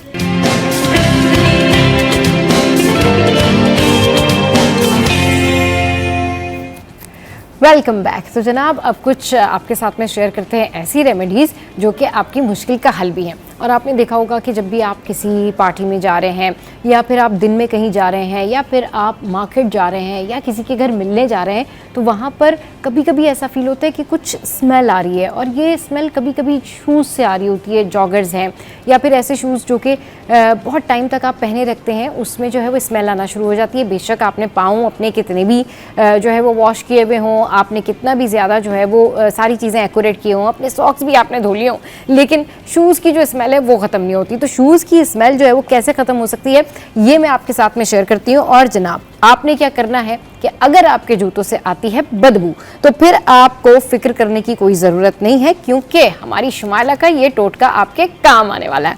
अच्छा जी, रात को सोने से पहले अपने जूतों के अंदर आप 1 चम्मच बेकिंग सोडा छिड़क दें और जूतों को रात भर ऐसे ही पड़ा रहने दें। सुबह उठकर जूते हल्का सा झाड़ दें, फिर आपकी जो जूतों की स्मेल है, बदबू है, वो गायब हो जाएगी और जूते बिल्कुल ताज़ा खुशबू वाले हो जाएंगे। अच्छा, बेकिंग सोडा जो है वो क्योंकि नमी जज्ब कर लेता है, इसलिए जूते जो हैं वो आपके ड्राई हो जाते हैं और साफ़ रहते हैं। तो ये बड़ी ज़बरदस्त जो है वो टोटका भी है, रेमेडी भी है, जो आपने ज़रूर करनी है। और आप इनको जो है वो अपने खुस्सों में भी इस्तेमाल कर सकते हैं, और जो बंद शूज़ होते हैं कैनवस टाइप के, उसमें भी इस्तेमाल कर सकते हैं, और जॉगर्स और शूज़ के लिए तो ये परफेक्ट टोटका है। आगे बढ़ते हैं और अब कुछ बात करते हैं कि आप में से बहुत सारे ऐसे लोग हैं जिनको जीन्स पहनना बहुत ज़्यादा पसंद है। मुझे भी जीन्स जो है वो बहुत अच्छी लगती है, लेकिन हम सब ये नोटिस करते हैं कि जीन्स के ऊपर जो छोटी सी जेब होती है वो कुछ अननेसेसरली लग रही होती है और बटन बहुत सारे इजाफी लगे होते हैं। तो जीन्स के ऊपर ये जो छोटे बटन्स लगे होते हैं ये क्यों होते हैं, और वो जो छोटी सी जेब है एक्चुअली वो किस पर्पस के लिए है और वो किसकी इन्वेंशन है? उसका तो कोई काम भी नहीं होता, मोबाइल फ़ोन भी उसमें नहीं आ सकता। तो आपको मैं बताती हूँ कि ये थ्योरी क्या है। तो जनाब आपको लेके चलते हैं पास्ट में, जहाँ पर ये किस्सा है एक हस्बैंड वाइफ का। जीन्स की जो तारीख है वो बहुत ही ज़्यादा दिलचस्प है। 1870 की दिहाई में सिर्फ मजदूर तबका ही जीन्स पहना करता था और ये बहुत जल्द फट जाती थी। तो उस वक्त एक मजदूर की बीवी इस सूरत हाल से बहुत ज़्यादा तंग आ गई और उसने दर्जी से दरख्वास्त की कि वो सख्त कपड़े की ऐसी पैंट बनाए जो कि आसानी से फट ना सके और देर तक चले। तो फिर हुआ ये कि मजदूर की बीवी की दरख्वास्त पर जैकब डेविस नामी दर्जी ने एक ऐसी पैंट तैयार की जिसके हिस्सों पर छोटे छोटे धाती बटन लगाए गए थे जहां ज़्यादा दबाव पड़ता था ताकि उसे फटने से बचाया जा सके। तो पैंट का ये डिज़ाइन मार्केट में आते ही फिर हिट हो गया और फिर जैकब डेविस ने एक कारोबारी शराकतदार लेवी स्ट्रॉस के साथ शराकतदारी की और इन दोनों ने 1873 में पैंट के इस डिज़ाइन को रजिस्टर करवा लिया और फिर 1960 की दिहाई में इस पैंट को जीन्स कहा जाने लगा। दरअसल ये बटन जीन्स पर ऐसी जगह लगे होते हैं जहां पर जीन्स पहनते और उतारते हुए काफ़ी खिंचाव पड़ता है और जीन्स के फटने का डर होता है। यही वजह है कि इसे फटने से बचाने के लिए उस पर बटन लगाए जाते हैं जनाब। और ये जो आप देख रहे हैं ना कि ये जो छोटी सी जेब लगी हुई है, तो उस दौर में लोगों के पास जो है वो उस तरह से छोटी छोटी घड़ियां होती थी जो कि वो अपनी जेब में रखते थे और टाइम का ख्याल रखते थे। तो है ना ये दिलचस्प तारीख जीन्स की। आज आपको पता चल गया होगा कि ये छोटी सी जेब जो है इसका डिज़ाइन ये बहुत टाइम पुराना है और ये इसलिए वहाँ पर हमेशा हर जीन्स में आपको मिलता है। अच्छा जी, आगे बढ़ते हैं और अब आपके साथ में शेयर करते हैं दुनिया का महंगा तरीन बर्गर। लेकिन दुनिया के इस महंगे तरीन बर्गर को खाने के लिए आपको न सिर्फ पैसों की ज़रूरत है बल्कि इनविटेशन भी यही लोग देंगे, तभी आप जाके दुनिया का महंगा तरीन बर्गर खा सकते हैं। अब इसकी तफसील मैं आपको बताती हूँ कि ये किस तरीके से आप खा सकते हैं। पहले तो होना चाहिए आपके पास इसका इनविटेशन और फिर होना चाहिए आपके पास जनाब बहुत सारे पैसे। तो स्पेन में वाक़ ये अजदोर ओपर रेस्टोरेंट दुनिया का सबसे महंगा और ख़ास किस्म का बर्गर पेश करता है। इसकी कीमत 11,000 अमरीकी डॉलर के इक्विवेलेंट है और सिर्फ इसे वही लोग खा सकते हैं जिनको इस रेस्टोरेंट की इनविटेशन होगी, दावतनामा होगा। हालिया बरसों में बर्गर्स काफ़ी महंगे हो गए हैं और उसके बावजूद भी अब रेस्टोरेंट के जो लिस्ट है, यानी कि जो आप मेन्यू कार्ड देखते हैं, उसमें भी सस्ते खानों में अभी स्टिल भी बर्गर जो है वो सस्ते खानों में शुमार होता है, मगर इस रेस्टोरेंट में ये बहुत महंगा है। इसके बावजूद भी स्पेनिश रेस्टोरेंट में दुनिया का महंगा तरीन बर्गर जो है वो फ़रोख्त होता है। अच्छा, ये स्पेन के नीम खुद मुख्तार सूबे के जो ओवरऑल जगह पर वाक़ है और वहाँ पर खानों का मरकज़ कहलाता है और ये ख़ास बर्गर ऐसी रेस्टोरेंट के शेफ़ ने तैयार किया गया है जो खुद बहुत ज़्यादा एक्सपर्ट है। अब बताया जाता है कि इस डिश को तैयार करने में उन्हें 8 साल लगे, मतलब इस डिश को पूरा उन्होंने तैयार किया, इसकी रेसिपी बनाई और फिर इस दौरान तहकीक और तजुर्बात उन्होंने किए और फिर उसके असल अज्जा अब तक एक राज हैं। मतलब इसके जो इंग्रेडिएंट्स हैं उन्होंने किसी को नहीं बताया कि भाई इतने डॉलर का 11,000 डॉलर का ये जो बर्गर है अमरीकी डॉलर का, इसकी इंग्रेडिएंट्स क्या हैं। अच्छा, अब जो अहम चीज़ है वो ये है कि इसकी कीमत 11,000 डॉलर है, जो किसी फजूल और नुमाइशी चीज़ जैसे सोने के खाने के सबब नहीं है, बल्कि आला मयार के अज्जा और मुनफरिद जो है वो डाइनिंग तजर्बे और इसकी इनफरादियत की वजह से है। ये रेस्टोरेंट बॉस्को जेमिन्स ने कायम किया था, जो कि बीजे वाइकिंगो के नाम से जाने जाते हैं और हिस्पानवी शेफ और खाने पीने की अशिया के हवाले से काफ़ी कुछ भी वो जानते हैं। अब बात यही है कि 11,000 डॉलर का बर्गर सिर्फ चंद लोग ही खरीद सकते हैं, लेकिन मसला ये है कि आपको इस महंगे तरीन बर्गर खाने के लिए आपके पास इस रेस्टोरेंट का दावतनामा होना भी ज़रूरी है। तो अगर आप इस बर्गर को खाना चाहते हैं तो स्पेन जाएं, लेकिन फिर पहले आपके पास ये ढेर सारे पैसे होने चाहिए और इसके अलावा आपके पास दावतनामा भी होना चाहिए। तो जनाब ये है इस महंगे बर्गर की कहानी। अब आपको लेके चलते हैं एक ऐसी जगह पर और आपको बताते हैं कि पाकिस्तान जो है वाकई कितनी बड़ी नेमत है अल्लाह ताला की, जो हमारा मुल्क है। स्कर्दू जाना क्यों ज़रूरी है और स्कर्दू क्यों जाना चाहिए घूमने फिरने के लिए? तो जिन्होंने जाना है वो फ़ौरन से प्लान कर लें और जाएं और ये तमाम जगह हैं जो वो घूम के आएँ। तो जी शो में यह वक्त तो एक ब्रेक का, ब्रेक के बाद वापस आएंगे तो फिर करेंगे ढेर सारी बातें। हमारे साथ रहिए।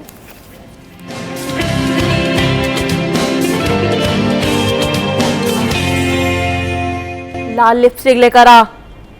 लाल लिपस्टिक लगा, नहीं लगाई ना?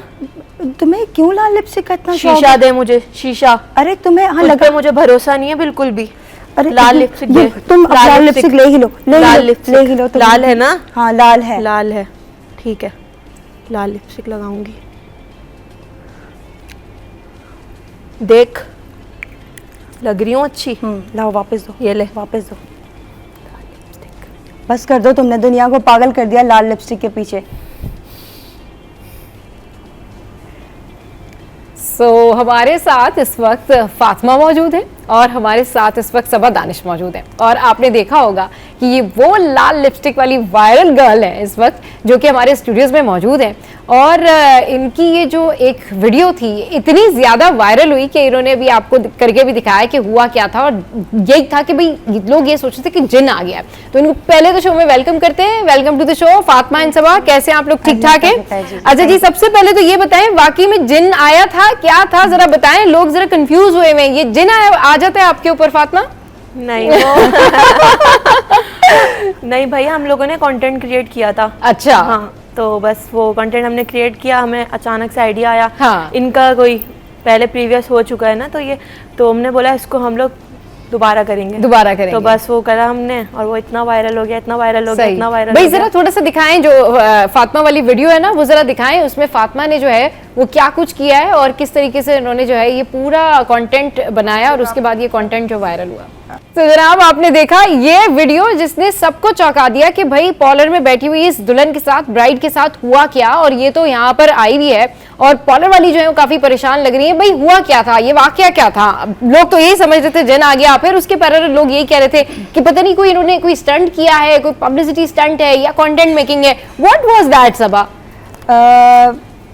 हमारे लिए तो ये बहुत नॉर्मल था। हम लोग इसी तरह काम करते हैं। मतलब कंटेंट क्रिएट करते हैं, लोगों को कोई स्टोरी क्रिएट करके दिखाओ तो जरा ज्यादा अट्रैक्शन मिलती है ना। तो हम लोग हर दफा कोई न्यू स्टोरी सोचते हैं कि अब ऐसे करें, अब ऐसे करें, और वो सारी स्टोरीज रियल बेस पे ही होती हैं कि कैसे सास बहू की आपस में लड़ाई होती है, या कैसे गाड़ी लेने आती है, दुल्हन रेडी हो गई है लेकिन वो पैसे कम करवा रही है। जो कुछ होता है अमूमन पॉलर्स में, हम वही सब हमेशा रिक्रिएट करते थे। इस दफा ऐसा हुआ कि हमने शूट पे बुलाया फातिमा को। उस दिन हमारा शूट करना था, डिफरेंट मॉडल्स को मैं शूट पे बुलाती थी, उन सबसे कंटेंट क्रिएट करवाती थी। अब ये आई और कह रही थी सौवा जी आज का कंटेंट सोचें क्या करना है, आज भी कुछ डिफरेंट करना है। मैंने कहा ठीक है।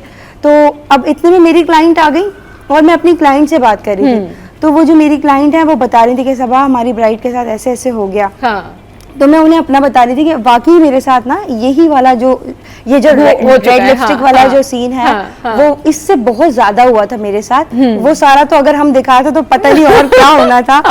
तो मैं उनको बता रही थी कि मेरे साथ सच में ऐसा हुआ था और मैं इतना खौफ में आ गई थी कि मैंने वो सैलून ही शिफ्ट कर दिया था, क्योंकि मुझे हर एक मिरर से डर लगता था। जहाँ जहाँ वो ब्राइड बैठी थी ना, वो मुझसे मिरर से आई कॉन्टेक्ट, वैसे ही लाल लिपस्टिक मांगती थी। वो मुझसे लाल लिपस्टिक पे और रेड फ्लावर्स पे लड़के गई थी। अच्छा। हाँ, उसको फ्लावर्स चाहिए थे और उस मतलब बहुत लड़की गई थी। सही। तो फातिमा ने सुना कि मैं ये बता रही हूँ। फातिमा ने कहा बस सबापी यही हमारा कंटेंट। मैंने कहा देख लो, कर लोगी। तो जिन आना लिपस्टिक वगैरह भी फैला ली थी मुझे ना। ये तो हमने पैकअप कर दिया था, कंटेंट खत्म था। सही। फातिमा ने कहा नहीं अभी पैकअप नहीं, सबापी अब आप रेड लिपस्टिक मुझे रखो इधर, मैं ऐसे ऐसे लगाऊंगी उसको प्रॉपर और फिर इसको पैकअप करेंगे हम अपने कंटेंट को। सही। तो बस इस तरह हमें बिल्कुल आइडिया नहीं था कि इतना जो हमें नॉर्मली व्यूज मिलते थे ना, हम उसी का हमारा माइंड था। ऐसे नहीं कि कोई हमने पब्लिसिटी स्टंट लिया कि ये वायरल, हमें रैंडम हुआ हर चीज। आपको पता था कि ये इतना वायरल हो जाएगा? और बिल्कुल भी नहीं पता था। मैंने तो वीडियो अपलोड की है। हाँ। हमेशा ऐसा होता था 5 लाख और 4 लाख व्यूज पे ना हम BTS डाल देते थे। सही। तो हमने BTS अपलोड कर दिया। हाँ। रात में जब मैं सुबह उठी हूँ, हाँ। तो मेरे DMs, मेरे व्हाट्सएप पे लिंक लोग भेज रहे हैं कि आपके पार्लर में क्या हो गया। हाँ, अब जब मैं लिंक को ओपन कर रही हूँ ना, तो वो मेरे ऑफिशियल अकाउंट की वीडियो नहीं थी। सही। वो लोगों ने हमारे पूरे कंटेंट से छोटी सी क्लिप चोरी करके लगाई। और वो जो जैसे ये छोटी सी क्लिप है, हाँ। तो वो इससे तो ऐसे ही लगेगा ना बाकी ब्राइड के साथ कोई मसला है। सही। बस तो वो इस तरह लोगों ने इधर डाली उधर डाली, ऐसे वायरल चली गई। सही, बिल्कुल। चलिए जी, फातिमा से भी बात करते हैं। फातिमा देखिए, आप जो है वो कहना चाहिए ना ओवरनाइट वायरल हो गई हैं। बताएं कितने मैसेजेस आए, कितने लोगों ने क्या आपको कहा, किसने कॉम्प्लीमेंट दिया होगा, किसी ने कहा होगा ये तुमने क्या किया, ये तो तुमने पब्लिसिटी स्टंट किया है, ये सारी चीजें जरा बताएं क्या कुछ सूरत हाल रही इस वीडियो के बाद। मुझे उन्होंने बोला था, जैसे बहुत सारे लोगों ने कांटेक्ट किया तो बहुत से लोग तारीफ भी कर रहे थे। हाँ। तुमने क्या एक्टिंग की है, वाह, एंड है, कमाल है। हाँ। तो मुझे था हाँ भाई, इतना मुझे कॉन्फिडेंस है खुद पे कि हाँ ठीक है, अच्छा था, अच्छा किया मैंने। सही। अच्छा, कुछ लोग ये बोल रहे थे कि आप चिमड़ने वाली चुड़ैल है। नहीं भाई। तो बहुत रिक्वेस्ट आई थी इंस्टाग्राम पे, टिकटॉक पे, हर जगह पे। शुरू में तो मुझे था कि मैंने 1-2 को जवाब दिया, जब मैंने देखा ये बहुत बढ़ रहा है, मैंने नहीं आप जवाब नहीं देना, कमेंट्स और DM सब भर गए। और बहुत से लोगों ने कांटेक्ट भी किए और सैलून्स वाली जो हैं, हाँ। वो बोल रही हैं आए ये रिक्रिएट करें। तो मैं ये एक बार का होता है, बार बार का नहीं होता। बार में तो किसी का कंटेंट क्यों दूं। हाँ। जैसे कि लोगों ने हमारी ये वीडियोस अपने अपने चैनल्स पे पोस्ट कर दी और अलग अलग से टाइटल्स लगा के, अट्रैक्टिव टाइटल्स लगाए। हाँ। तो मैं पता अब हम उनको रोकेंगे, वो तो नहीं रुकेंगे। सही। वो तो जवाब ही नहीं देंगे, वो उनको अपने व्यूज चाहिए, वो हमारी वीडियोस पे व्यूज ले रहे हैं। सही। तो मैंने बोला लेकिन मेरे कंट्रोल में जो है मैं वो नहीं करूंगी ना, उनको मैं अपना ये कंटेंट नहीं दोबारा बना के दूंगी। सही। तो मैंने सबको साफ मना करी हूँ, इनका कंटेंट है, कॉपी भी नहीं होगा। हाँ। और मैं दोबारा बनाऊंगी। लेकिन बस फातिमा ने वही कंटेंट जो है वो दोबारा यहाँ हमारे सिटी एट 10 पे जरूर रिक्रिएट किया है। Thank you very much Fatima. अच्छा जी, सबा आपका भी बहुत शुक्रिया, फातिमा आपका भी बहुत शुक्रिया आपके कंटेंट के लिए। अगर जो भी आप मजीद इन फ्यूचर बनाते हो उसके लिए बहुत सारी बेस्ट विशेस। चलिए जी, शो में यह वक्त तो एक ब्रेक का, ब्रेक के बाद वापस आएंगे तो फिर हमारे साथ होंगी उम्मे राहील। आप हमारे साथ रहिए।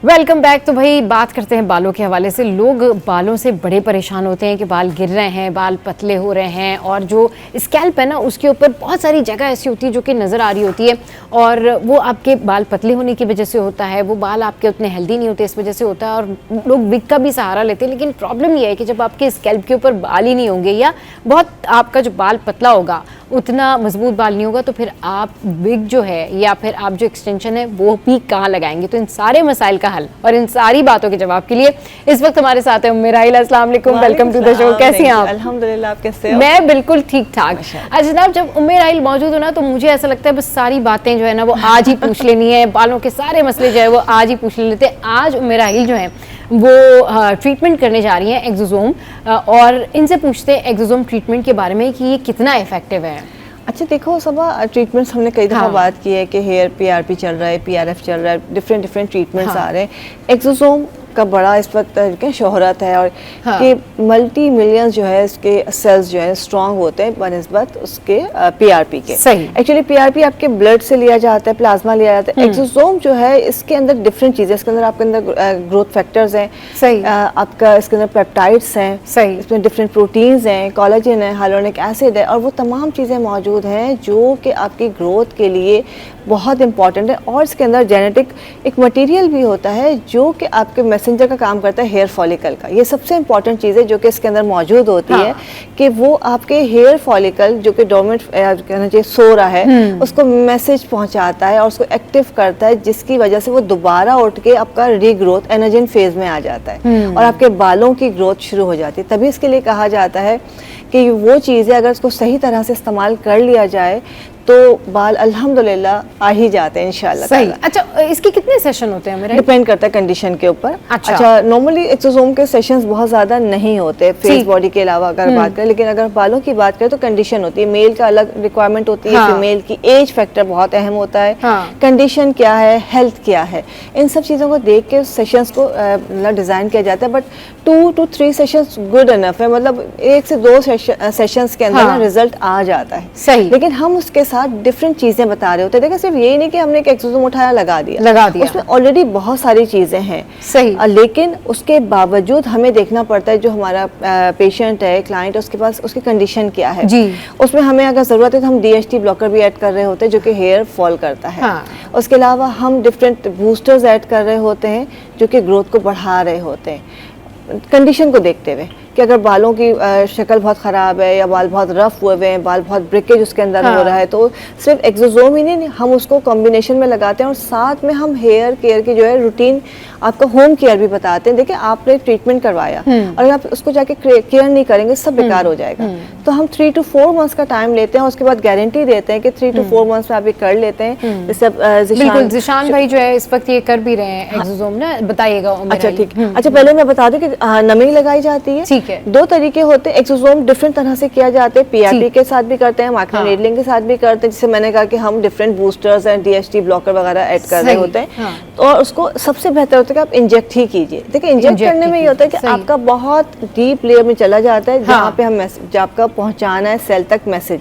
अगर ऊपर ही ऊपर रहेगा तो फायदा क्या, वो सुपरफिशियली फिर वो ट्रैवल करेगा, हाँ वो फिर बेकार हो जाएगा। इसको आपने करवाना है 1 महीने के बाद, हम कहते हैं 1 महीने से 6 हफ्ते के बाद दोबारा आपने आना होता है, कंडीशन बतानी होती है। बहुत कम लोगों को जरूरत पड़ती है, वो 1 सेशन और लेते हैं, दैट्स इट। 1 सेशन और लेते हैं और फिर उनका जो प्रॉब्लम है वो सॉल्व हो जाता है। अच्छा, जब कोई आपके पास, जाहिर सी बात है बहुत सारे लोग आते हैं उमेराइल के पास बालों के मसलों के लिए, स्किन के मसलों के लिए। अब ये बालों वाला मसला ऐसा होता है कि इसमें लोग बहुत ज़्यादा कॉन्शियस हो रहे होते हैं, डर रहे होते हैं, क्योंकि स्कैल्प का इशू होता है ना, कि भाई हम स्कैल्प का ट्रीटमेंट करवाएंगे और निडल जो है वो किस हद तक जाएगी या क्या होगा। एक तो पहले ये बताएं, exosome is a safe treatment? देखिए जितने भी ट्रीटमेंट्स हैं एक्सोसोम, जितने भी नॉन इन्वेजिव हो या इन्वेजिव हो, करने वाला सही तो सबको सेफ है। हाँ बिल्कुल, ये डिपेंड करता है कि आप किससे जाके जो है वो ट्रीटमेंट ले रहे हैं। अच्छा, जब बहुत ज़्यादा जिन लोगों के स्कैल्प जो है वो लग रहा होता है ना कि बहुत ज़्यादा नज़र आ रहा होता है या बाल कम होते हैं, हाँ, तो आप उनको ये सजेस्ट करती हैं या आप किन लोगों को एक्सोसोम सजेस्ट करती हैं या दीगर हेयर ट्रीटमेंट्स वगैरह सजेस्ट करती हैं? हम देखिए जाहिर सी बात है, अगर हम कहेंगे भाई ये करवा लो, लेकिन ज़रूरी नहीं कि सामने वाला उस पर मुतमईन भी और उसकी जेब इजाज़त भी दे रही है। ठीक है, जाहिर सी बात है, कोई चीज़ ऐसी नहीं कि आपने बाग से थोड़ी लगा दिया, ऐसा नहीं है। अब हर चीज की कॉस्ट होती है, हम बता रहे थे कि जी सबसे पहले आपके स्कैल्प के लिए, आपके बालों के लिए ये जो ट्रीटमेंट लाइक एक्सोसोम बेस्ट है। सेकंड नंबर पे आपको लगता है कि एक्सोसोम नहीं, सेकंड नंबर पे आता है हेयर फिलर। यस, ठीक है। फिर आता है आपका PRF आता है, PRP आता है, फिर उसके बाद मीजो आ जाते हैं, उसमें डिफरेंट आपके जो है सीरम्स होते हैं। ये तमाम चीजें हम गाइड करते हैं कि आपकी जो कंडीशन, उसमें रिजल्ट आपको ये देगा। अब उसके बाद अगर नहीं तो आप इस पे चले जाए। लोग घबराते हैं, कुछ लोगों के बजट का भी इशू होता है। PRP इज वेरी कॉमन, तो वो देखिए उसमें भी है कि देखिए अब PRP कॉमन तो है, एक्सोसोम भी बहुत कॉमन है, लेकिन PRP जैसे अब मैंने आपका ब्लड लिया है और ब्लड के बाद उसमें से प्लाज्मा निकाला है, ठीक है। अब आपका ब्लड, आप खुद इतनी वीक हो, मिसाल के तौर पे आपकी बॉडी के अंदर कोई इन्फेक्शन है, कोई मसला है, तो आपका प्लाज्मा कैसे अच्छा होगा? हाँ, आप खुद हेल्दी नहीं हो, आपके लिवर का इशू है, कोई और इशू है, कोई मेडिकेशन चल रही है। लेकिन मैं मिसाल दूं कि लास्ट मंथ जो है ना मेरे आईज में इन्फेक्शन चल रहा था, तो मुझे करवाना था, तो मैंने कहा नहीं, मैं भी PRP नहीं करवाऊंगी, क्यों? ऑलरेडी मेरी बॉडी में इन्फेक्शन चल रहा है, तो मैं उसका प्लाज्मा भी क्या निकलेगा और क्या रिजल्ट देगा, तो ये तमाम चीजें काउंट की जाती हैं। अगर आपका कोई ऐसा इशू है तो मैं कभी भी नहीं सजेस्ट करूंगी कि ज़िशान माशाल्लाह इतना अच्छा हाथ चल रहा होता है कि हम लोग ये कहते हैं कि आपको बहुत इशू है, एक दफा एक्सोसोम करवा लें, या फिर हेयर फिलर करवा लें, हेयर फिलर। और फिर तीसरे नंबर पे हम कहते हैं कि बाल्डनेस बहुत हो गई है और आपको लग रहा है कि कोई कंडीशन काम, मतलब कोई चीज काम नहीं करी है, बहुत स्लो प्रोसेस है। जैसे कि देखिए हेयर जो फॉलिंग के या ग्रोथ के फेजेस हैं, 4 फेज होते हैं। हम कहते हैं सिर्फ ग्रोथ और अपना शेडिंग के ऊपर जा रहे होते हैं, तो हम कहते हैं कि आप मोनोथ्रेड्स करवा लें। मोनोथ्रेड देखिए, अब ये तो हमने इंजेक्ट किया, आपका जो भी चीज है, ये आपका सीरम आपके गया है, सेल को एक्टिवेट किया है। थ्रेड्स जो होते हैं वो भी सेल्फ कोलेजन और जो है ना हाइलुरोनिक एसिड को अपने अंदर लिए हुए होते हैं। वो जब आपके इंसर्ट किया जाता है तो वो आपके अंदर जाके कोलेजन को, सेल को एक्टिवेट करता है, वो रहता है, वो तकरीबन 6 महीने तक अपना काम कर रहा होता है। तो वो थोड़ा स्लो है, बट ये कि वो चीज़ गायब नहीं होती, वो आपको अंदर काम करती रहती है, अंदर काम करती रहती है। वो बहुत सी कंडीशंस में ये होता है, खासकर मेल्स के अंदर के होते हैं कि फिर हम कहते हैं कि जी आप मोनो करवाइए। सही। अच्छा, ये जो एक्सोसोम प्रोसेस है, अभी ये अगर फोकस करके दिखाएं तो ज़िशान भाई कर रहे हैं इसको, और ये देखें जी, ये इंजेक्ट भी कर रहे हैं साथ साथ, और जहाँ जहाँ उनको लग रहा है कि जो उनके पॉइंट्स हैं वहाँ पर वो इंजेक्ट कर रहे हैं। और इसका मुझे ये बताइएगा कि इसके बाद क्या प्रिकॉशंस क्या बताते हैं, क्या एहतियात कितने दिन करनी होती है, क्या पहली चीज़ जब हम कर रहे होते हैं पहले कि सर थोड़ा साफ होना चाहिए। ऑब्वियसली ये नहीं कि 6 दिन से तेल लगा हुआ है, हाँ, तो आपका प्रॉपर वॉश हुआ, प्रॉपर वॉश है, इसलिए कि 24 घंटे वॉश नहीं करना होता है। एटलीस्ट हम 24 आवर्स, एक दिन का कहते हैं, 24 आवर्स, हाँ। और फिर जैसे अब हमने जैसे इंजेक्ट किया है, पहले आपका जो है ना नमिंग लगाई है, उसके बाद आपने इंजेक्ट कर दिया है, इंजेक्ट करने के बाद उसका मसाज करके सीरम का पूरा स्कैल्प में मसाज करके कैप पहना दी जाती है। कैप क्यों पहनाई जाती है, उसको आप दुपट्टे से कवर कर लें, क्योंकि आपका पोर खुला हुआ है, इंजेक्ट हुआ है, कहीं कहीं से हल्का सा कोई कहीं से ब्लीड किया भी है इन केस, तो वो चीज़ कवर होनी चाहिए कि इतनी डर्ट है, कोई चीज़, कोई और चीज़ उसके अंदर शामिल ना हो जाए, कोई इन्फेक्शन, कोई और चीज़ ना हो जाए, तो उसको हम सिर्फ कवर इसलिए करते हैं। और सिंपल ये कि एटलीस्ट 12 आवर्स, बहुत से लोग होते हैं जितना टाइम हम कहते हैं मिनिमम भी 12 घंटे तो लाजमी छोड़ दीजिए, ताकि वो तमाम चीज़ें अपनी जगह बना लें, एब्जॉर्ब हो जाए, काम शुरू कर दें, देन उसके बाद आप वॉश कर सकते हैं। सही, तो ये तो बहुत जो है ज़बरदस्त प्रोसेस है, और इसमें आप 24 आवर्स बाद जो है वो आप अपना सर वॉश कर सकते हैं। चलिए जी, यहाँ वक्त तो एक ब्रेक का, ब्रेक के बाद वापस आएंगे तो फिर उम्मेराइल से हम पूछेंगे कि भाई बाल जो हैं वो क्यों गिर जाते हैं, क्यों झड़ जाते हैं, और क्यों यहाँ तक आने की नौबत आती है, और कौन से ऐसा ट्रीटमेंट है या कौन सी ऐसी रेमेडी है जो बालों को मजबूत बनाती है। Stay with us.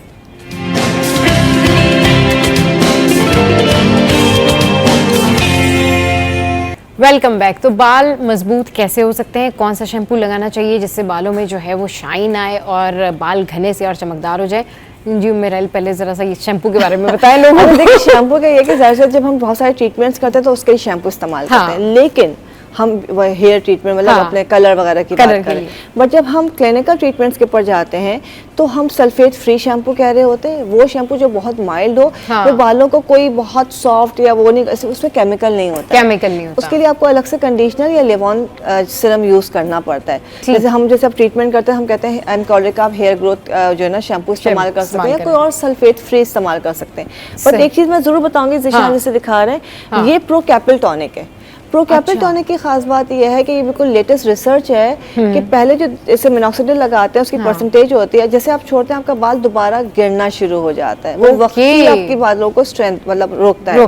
प्रो कैपिल जो है ये ऑलिव लीफ के साथ बना हुआ होता है, जैतून के पत्तों के साथ उसका अर्क होता है, और ये पूरी दुनिया में टेस्टेड एंड ट्राइड मतलब ये है कि प्रो कैपिल जब आप लगाते हैं, एक तो आपके बाल 3 से 4 महीने में दोबारा रीग्रोथ हो जाएंगे इंशाल्लाह। आपने प्रोसीजर करवाया, उसके अलावा भी आप लगा सकते हैं, जिनके बाल बहुत मतलब गिर रहे हैं या वीक हैं वो लगा सकते हैं। सही।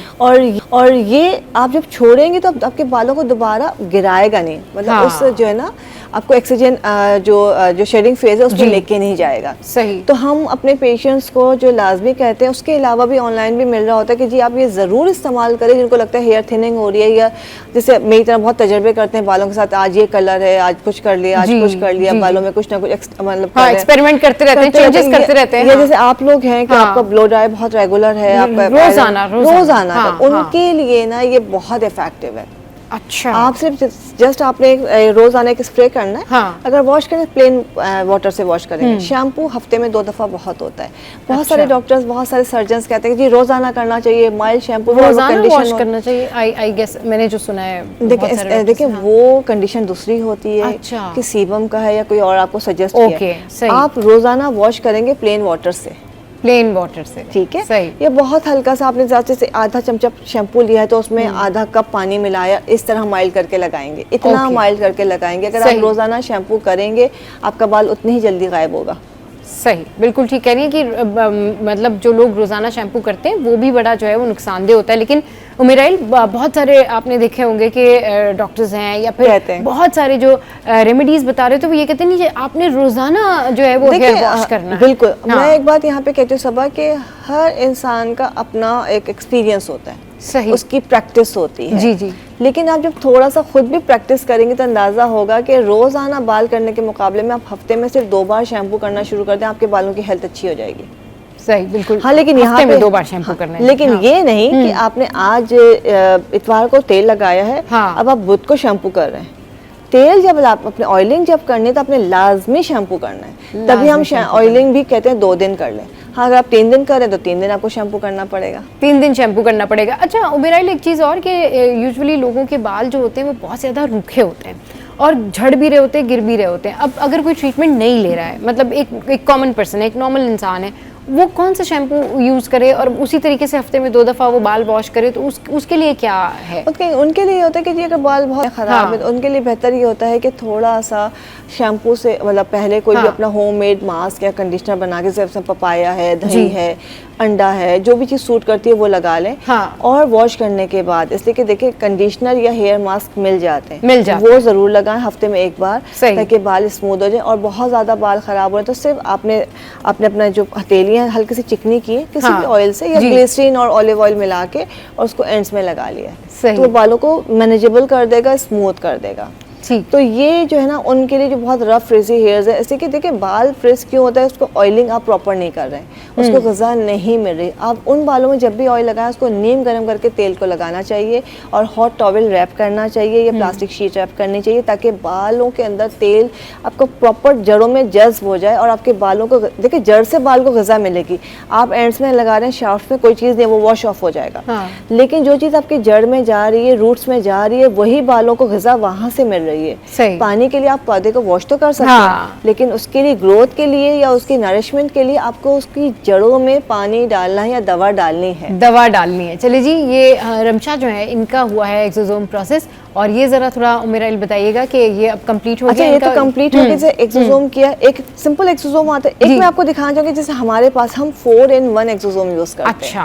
अच्छा, इसमें जो है एक्सोसोम, ये जरा दिखाइएगा। आपने बहुत सारी चीजें सुनी होंगी, देखी होंगी कि आजकल PDRN भी बहुत चल रहा है, सैल्मन ट्रीटमेंट PDRN चल रहा है, उसके अलावा जो है बहुत सारे जो कोलेजन ट्रीटमेंट्स चल रहे हैं। तो ये जो है इसमें exosome, PDRN, collagen and growth factor, चारों चीजें कंबाइन कर दी गई हैं। ये 4-in-1 है और इसके रिजल्ट हमें अलग अलग चीज़ों पे जाना नहीं पड़ता, हमें तो एक लगा लें, अपने बालों के है या स्किन के लिए भी, तो ये बहुत एक्सीलेंट रिजल्ट देता है कि एक के बाद लोग कहते हैं यार कमाल हो गया। चलिए जी, वाकई में, और उमेराइल जो ट्रीटमेंट करती है वाकई उस पर ये कहना बनता है कि कमाल हो गया। बहुत शुक्रिया उमेराइल, आप हमारे शो पे हैं, ज़ीशान भाई, रमशा, और डेफिनेटली हम आपको ज़रूर इसका जो फीडबैक है ना रमशा आपको ज़रूर बताएंगी, आपके साथ में शेयर करेंगी कि इनको कितना ज़्यादा फ़ायदा हुआ। तो आज के शो का फीडबैक जो है ज़रूर हमारी सोशल साइट पर दीजिएगा। हंसते रहिए, मुस्कुराते रहिए और देखना मत भूलिए। कीप वॉचिंग सिरी एटन।